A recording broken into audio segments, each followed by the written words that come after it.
Hi Mark, I'm Peggy. My student number is S04411028 and I'm a freshman. Cesar Harada. How I teach kids to love science. When I was a kid, my parents would tell me, you can make a mess, but you have to clean up after yourself. So freedom came with responsibility. But my imagination would take me to all these wonderful places where everything was possible. So I grew up in a bubble of innocence, or a bubble of ignorance. I should say, because adults will lie to us to protect us from the ugly truth. And growing up, I found out that adults make a mess and they're not very good at cleaning up after themselves. Fast forward, I'm an adult now, and I teach citizen science and innovation at the Hong Kong Harbor School. And it doesn't take too long before my students walk on the beach and stumble upon piles of trash. So as good citizens, we clean up on the beaches. And no, he is not drinking alcohol. And if he is, I did not give it to him. Laughter. And so it's sad to say, but today more than 80% of the oceans have plastics in them. It's a horrifying fact. And in past decades, we've been taking those big ships out and those big nets, and we collect those plastic bits that we look at under a microscope, and we sort them, and then we put this data onto a map. But that takes forever. It's very expensive, and so it's quite risky to take those big balls out. So with my students, ages 6 to 15, we've been dreaming of inventing a better way. So we've transformed our tiny Hong Kong classroom into a workshop. And so we started building this small workbench with different heights, so even really short kids can participate.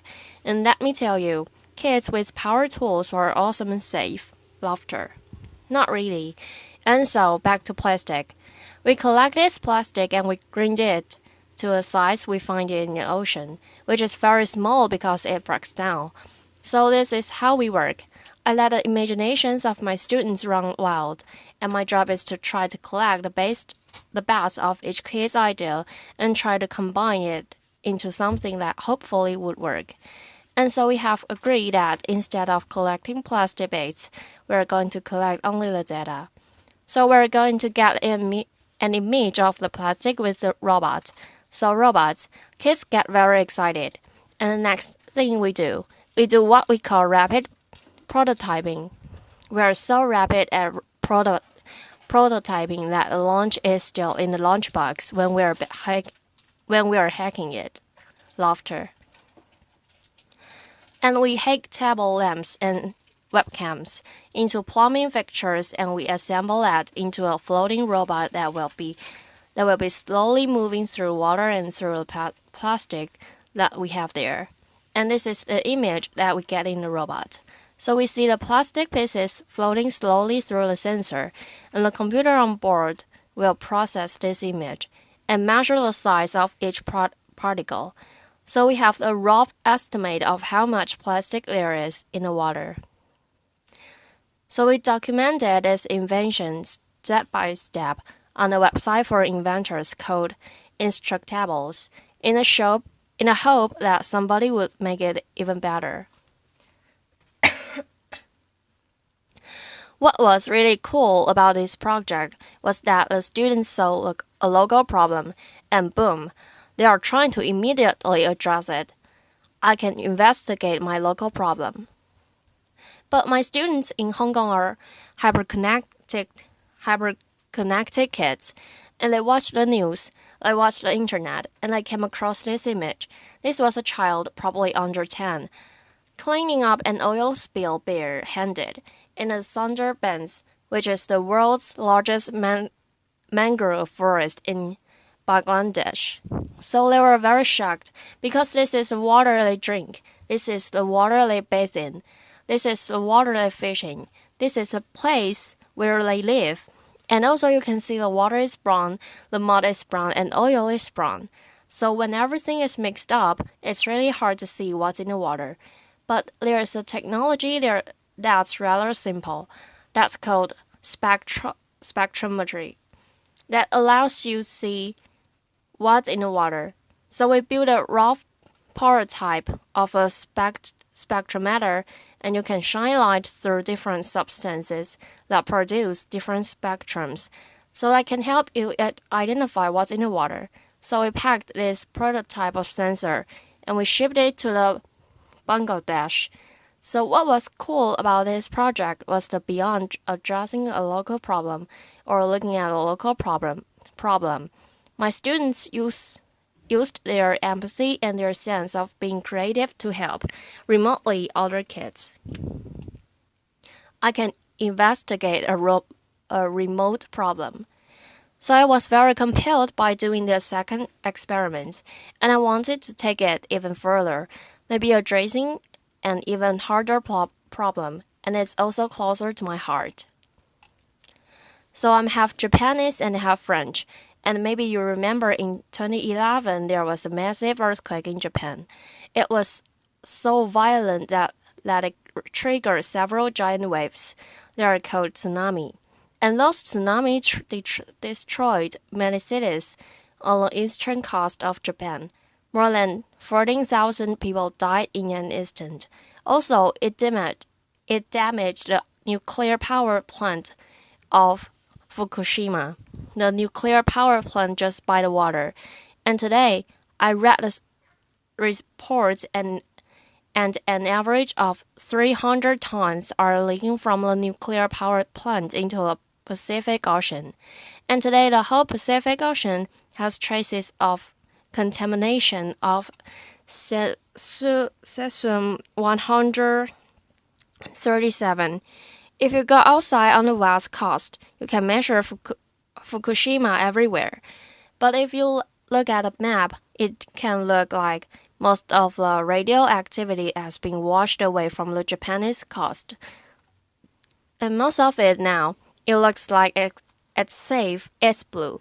Well, reality is a bit more complicated than this. So I've been going to Fukushima every year since the accident, and I made sure I did independently and with other scientists on the land, in the river.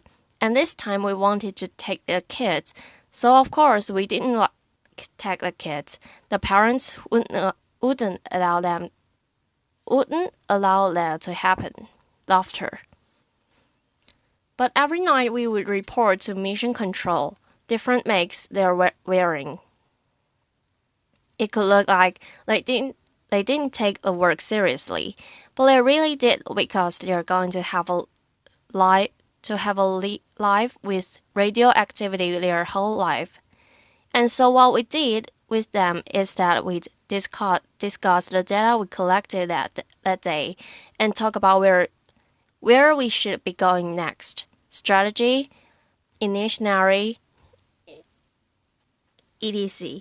And to do this, we built a very rough topographical map of the region around the nuclear power plant. And so we built a elevation map. We sprinkled pigments to represent real-time data for radioactivity. And we spray water to simulate the rainfall. And with this, we could see that the radioactive dust was washing from the top of the mountain into a river system and leaking into the ocean, so it was a rough estimate. But with this in mind, we organized this expedition, which was the closest civilians have been to the nuclear power plant.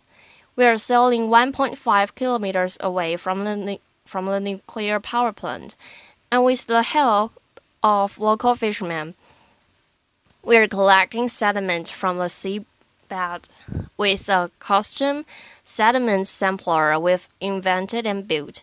We pack the sediment into small bags. We then dispatch them to hundreds of small bags that we send to different universities, and we produce the map of seabed radioactivity, especially in estuaries where the fish will reproduce. And I will hope that will have improved the safety of the local fishermen and of your favorite sushi. Laughter. You can see a progression here. We've gone from a local problem to a remote problem to a global problem, and it's been super exciting to work at these different skills with also very simple open source technologies. But at the same time, it's been increasingly frustrating because we have only started to measure the damage that we have done. We haven't even started to try to solve the problems, and so I wonder if we should just take a leap and try to invent better ways to do all these things. And so the classroom started to feel a little bit small, so we found an industrial site in Hong Kong, and we turned it into the largest mega space focused on social and environmental impact. It's in central Hong Kong, and it's a place we can work with wood, metal, chemistry, and a bit of biology, a bit of optics. Basically, you can build pretty much everything here. And it's a place where adults and kids can play together. It's a place where kids' dreams can come true with the help of adults and where adults can be kids again. Student acceleration. Cesar Harada. We're asking questions such as, can we invent a future of mobility with renewable energy, for example, or can we help the mobility of the aging population by transforming very standard wheelchairs into cool electric vehicles? So plastic, oil, and radioactivity are horrible legacies. But the very worst legacy that we can leave our children is lies. We can no longer afford to shield the kids from the ugly truth because we need their imagination to invent the solutions. So citizen scientists, makers, dreamers, we must prepare the next generation that